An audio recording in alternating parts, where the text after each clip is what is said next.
साथियों नमस्कार। और आज हम फिर उसी बात को आगे बढ़ाते हुए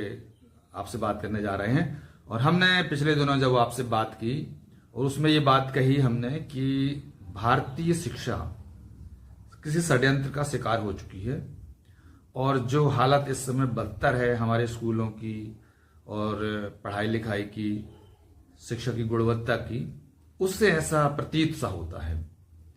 तो हम उसी बात को और आगे बढ़ाना चाह रहे थे। तो इससे पहले कि हम ये बातचीत को और आगे बढ़ाएं, और हम आपसे चाहते हैं कि हमारे इस चैनल को आप सब्सक्राइब कर दीजिएगा, एक लाइक भी मार दीजिएगा और शेयर कर दोगे तो ये बात और भी अन्य लोगों के पास तक पहुंच जाएगी। आइए आज हम आपसे बहुत महत्वपूर्ण बात कर रहे हैं कि जो भारतीय शिक्षा है, जो हमारे बच्चों की शिक्षा है, उसमें इतिहास में किस तरह की चर्चाएं हुई हैं और वर्तमान में अभी शिक्षा में क्या हो रहा है और इसको लेके कौन सी नीतियां बनाई गई हैं, कौन से कानून बनाए गए हैं, उन सब में हम एक अलग अलग खंडों में चर्चा करेंगे। तो आज हम आपसे जो चर्चा करने जा रहे हैं वो ये चर्चा करने जा रहे हैं कि जब आज़ादी का आंदोलन चल रहा था और देश आज़ाद होने की स्थिति में था और कुछ प्रांतों में हमारी देसी सरकारें बनना शुरू हो गई थी और उस समय गांधी जी बहुत लोकप्रिय नेता के तौर पर उभर के आ चुके थे और वो कई तरह के सामाजिक सुधारों के लिए आह्वान कर रहे थे। तो गांधी जी शिक्षा को लेकर उनकी क्या दृष्टिकोण थी और उनका मानना था कि दुनिया के अन्य विकसित देशों में जिस तरह से वहां के देश अपने बच्चों को शिक्षा दे रहे हैं उसी तरह से हमारे देश में भी बच्चों को शिक्षा मिलनी चाहिए। तो जब प्रांतों में सरकारें बनना शुरू हो गई तो उन्होंने आह्वान किया कि हमारे बच्चों को भी शिक्षा का अधिकार मिलना चाहिए। तो जिन प्रांतों में देसी सरकारें बनना शुरू हो गई हैं उन प्रांतों की सरकारें वहां के बच्चों के लिए शिक्षा का अधिकार दें और ऐसी शिक्षा दें जिससे कि बच्चे आगे बढ़ सकें और एक समझदार, एक अच्छा नागरिक इस देश का बने। और गांधी जी का ये जो आह्वान था ये उस समय चल रहा था जब गांधी जी देश में नशा विरोधी आंदोलन भी चला रहे थे और उनका मानना था कि समाज में सुधार के लिए नशा के प्रति लोगों को जागरूक किया जाए और नीचे से शिक्षा को बढ़ावा दिया जाए तो निश्चित तौर से समाजों में सुधार आएगा। जब यह आह्वान गांधी जी ने किया तो जिन प्रांतों में सरकारें बनी थी वहां के कुछ नेताओं ने आकर गांधी जी से मुलाकात की और गांधी जी से कहा कि सरकारों की हालत अच्छी नहीं है और आर्थिक कठिनाइयां बहुत ज्यादा हैं और उनके पास इतने संसाधन नहीं है तो बच्चों को मुफ्त शिक्षा दे सके। और उन्होंने गांधी जी के सामने कुछ प्रस्ताव भी रखे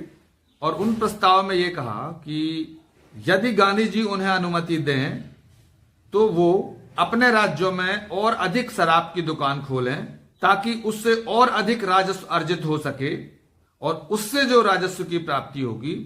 उस राजस्व से हम बच्चों को मुफ्त शिक्षा दे सकेंगे। और इस तर्क से गांधी जी बहुत स्तब्ध हुए और उन्होंने तत्काल जवाब दिया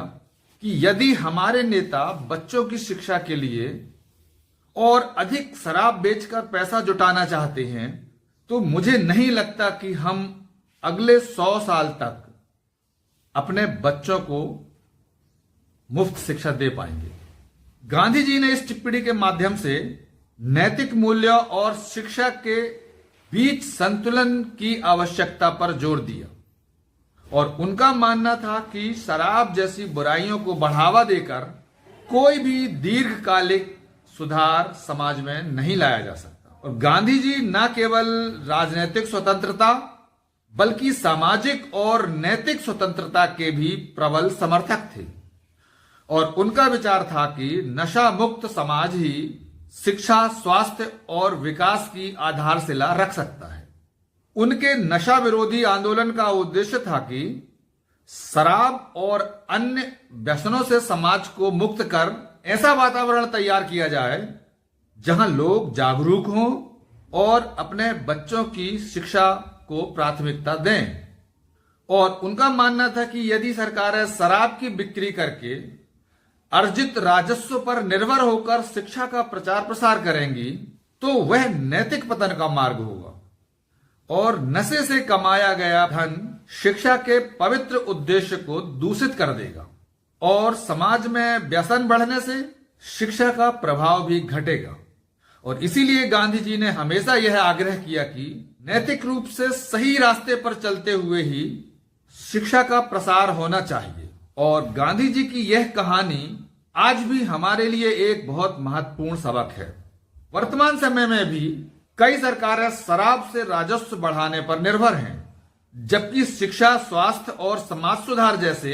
बुनियादी मुद्दों को अक्सर उपेक्षित कर दिया जाता है। और गांधी जी का विचार था कि शिक्षा केवल एक नीति का विषय नहीं है, बल्कि समाज के विकास का नैतिक आधार है। और जब तक सतत और नैतिक रूप से संसाधनों का उपयोग करके शिक्षा को बढ़ावा नहीं दिया जाता,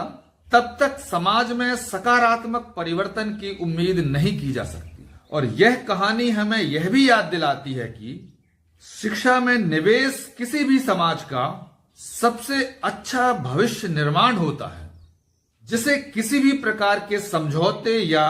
अनुचित साधनों के आधार पर नहीं किया जाना चाहिए। और महात्मा गांधी जी की यह कहानी एक ऐतिहासिक दृष्टांत है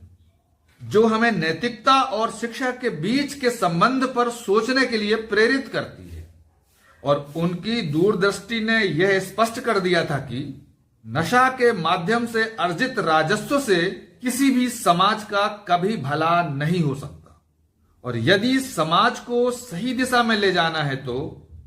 सकारात्मक और नैतिक साधनों के माध्यम से इस शिक्षा का प्रसार करना होगा। और यह कहानी हमें आज भी यह सोचने के लिए मजबूर करती है कि क्या हम अपने बच्चों को वही शिक्षा और वातावरण दे पा रहे हैं जिसका सपना गांधी जी ने देखा था। ये आपके लिए सवाल है। फिर मिलते हैं अगले खंड में आपसे।